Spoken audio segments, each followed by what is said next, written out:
Houston Rockets teammates and coaches, they're very concerned that Carmelo Anthony played his last game with the Houston Rockets about 2 games ago. I believe that was in OKC when he scored like about 2 points. They say he's been out with an illness, and people just aren't buying it. They don't really think that that's the case, and they think that he's just done. He's done with the team. They had the option to pull the plug on Melo if things weren't working out. I remember this when he first went there, that they said if things don't work out, they have like a contingency plan to get him out of there. Well, it looks like that contingency plan is gonna have to be put in place, and they're going to have to use it and pull the chute on this whole entire Carmelo Anthony experience.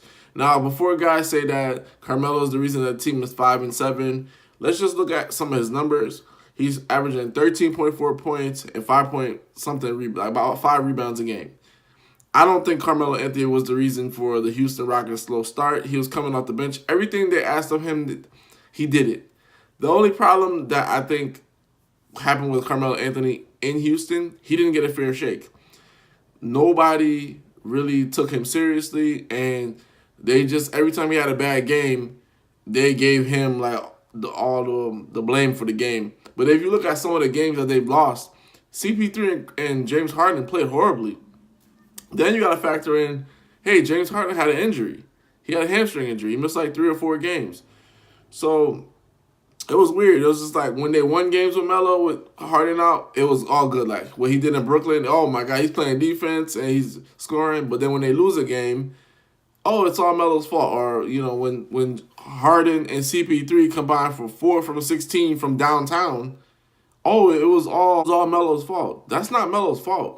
Him scoring 2 points against OKC, yeah, that's his fault. But he was coming off the bench. You know what I'm saying? Some people say he comes off the bench, he plays starters minutes. Well, that's up to D'Antoni to take him out. He's just doing what they told him to do. Point blank, period. So I don't think that was his fault. I think, and I said this prior, Houston missed out on his window to win. They've been playing this kind of weird quasi 13-second kind of guard-oriented, kind of small ball basketball. They brought in CP3 to solidify that. But CP3 is an older player now. James Harden, he's your MVP, but now his body's kind of betraying him. That fast style of pace with a lack of depth hurt them. They got rid of Mabute. They got rid of Ariza. They didn't re-sign them or whatever. So now you're starting to see the effects of all that. It's not necessarily one guy's fault. It's just a culmination of everything. Then they got to be kicking themselves because they were up 3-2 against the Golden State Warriors, had 2 games to close them out, and weren't able to do it. That psychologically plays with you, especially if you have a slow start during the regular season. You start thinking about like, damn, like we would have went to the finals. We definitely would have beat Cleveland, and we would have a championship in Houston, Clutch City, and we would have been having a great time. But now they're looking at it from the adverse effect or a different lens as well. Like, hey, man, we screwed up. Maybe we shouldn't have brought in CP3. Maybe we should have brought in Melo. So now all this is going around, and Melo is suffering for it.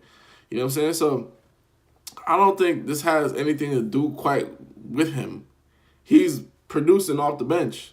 He had 1 bad game, but other than that, 13.4 points, 5 rebounds per game that he played.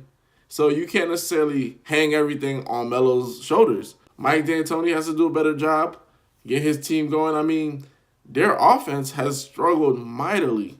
And to me, like I said before, they missed their window. Teams figured out that 3-point shooting in 5 seconds or less, or whatever the case is, 13 seconds or less, they're like, okay, we're going to guard the 3-point line a lot harder. We're going to make them finish over our bigs, and they're going to make it tough for them.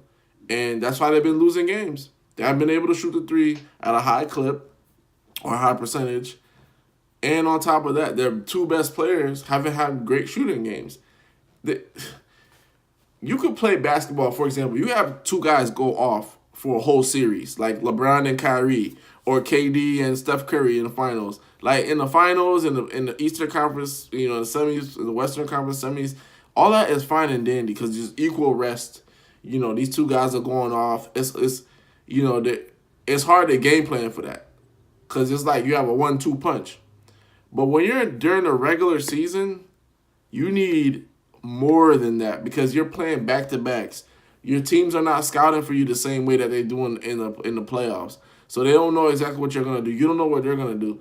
You can't consistently rely on James Harden and CP3 to knock down all these threes and take you to victory every single night. It doesn't work like that. Sometimes your defense has to step up. Sometimes you need an offensive rebound. Sometimes you need defensive rebound. They've been so focused on their offense they've neglected everything else. Like their defense, they lost the two defenders that they had, really. Now you're starting to see P.J. Tucker regress back to the mean. I said this last year in the playoffs. I said, look at P.J. Tucker.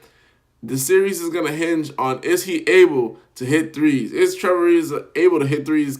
Are they able to hit threes consistently? What happened? Game 7, they missed 20-something straight threes. Because you can't rely on that. You have to rely on something else. So that's the thing. The gimmick is over. And that's what Houston has to realize. Now, with Melo, he most likely is not coming back.